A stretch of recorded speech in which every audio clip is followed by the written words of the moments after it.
Hey, good afternoon. Robin Mahoney here, picking up where I left off many months ago when I started or had my first episode of what I wanted to start on a weekly basis of a podcast about my father, my hero.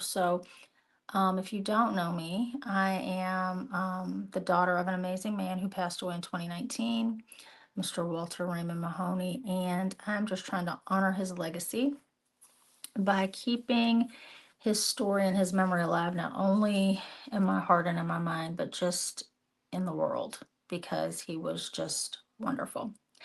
So initially, I tried to work with some of my friends who are in the same position, lost their fathers, wanted to honor them, and I was able to do that with one young lady. But I've noticed that there are several people that I would like to interview that are just not ready to talk yet. And I totally understand that because grief is a funny thing. It like hits all of us differently, and not everybody can talk about their fathers just yet.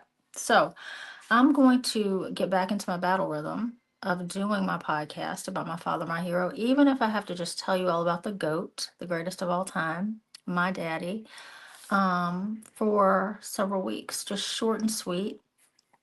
Today I'd like to talk about his backstory a little bit, just who he was and where he came from. So Walter Raymond Mahoney was born in 1946 on June 18th in Pittsburgh, Pennsylvania, to my grandparents, Robert Wallace Mahoney Jr. and Miss Yuzie Alton Mahoney. And he went to school in South Hills. They lived, I'm not really sure the name of the neighborhood in the South Hills area, but as he got older, they moved into Monroeville. So if you're from Pittsburgh or you know anything about Pittsburgh, you'll understand where those areas are. I've only visited. I never lived there. I was not raised in Pittsburgh, but I have gone back, and my father is buried in Pittsburgh. So, and so are my grandparents, his parents. My father played football. He was actually he swam, he ran cross country, he played football. I want to say that I remember him telling me that he tried baseball and that just wasn't his thing. He was diehard football. Any college in the United States that had a football team, my father knew about the quarterback and the stats and the standing. He was amazing. When he graduated from high school, of course, everybody assumed he was going to go to the University of Pittsburgh, Pitt. But for some odd reason, he wanted to go to Iowa.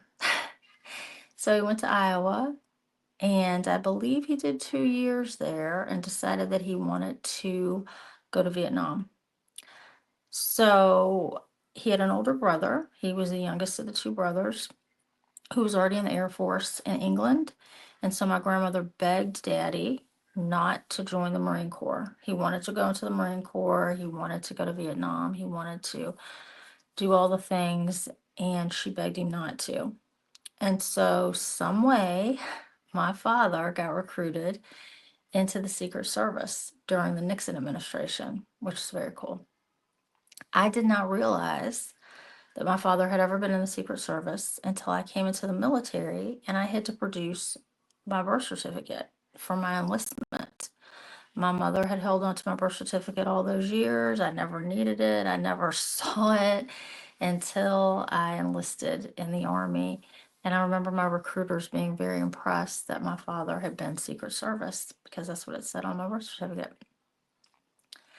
So anyway, he did his time in the Secret Service, and then when he resigned, we had to go all the way to California to an area called Lompoc, and ended up living in Santa Barbara for a while, which I believe is what caused my obsession and my soul to be imprinted in the state of California, because that's now my favorite place in the country. Um, my father was an incredible provider. He was my moral compass. He was such a great listener. He ended up retiring from the Columbia, South Carolina Police Force. Um, he worked, I don't know, every major department. He was amazing. He enjoyed people. He was respectful of people. He cared about people. and he loved his family. And that is the main reason that I want to just come on and do little snippets about him as often as possible to remind myself, because I long to hear his voice. I miss seeing his face. I miss our conversations. I miss having that cheerleader day in and day out. He's missing so many things with my grandchildren and at this point in my life, and I just wish he was still here. So, this little podcasty recording that I'm going to start doing routinely is what helped me keep all of that alive within myself and in the lives of my grandchildren and my children. So, if you are ever interested in sharing your story about your father, your hero, please comment below my video and let me know. I'd love to talk to you, and I'd love to get your father's story told. Have a great Sunday.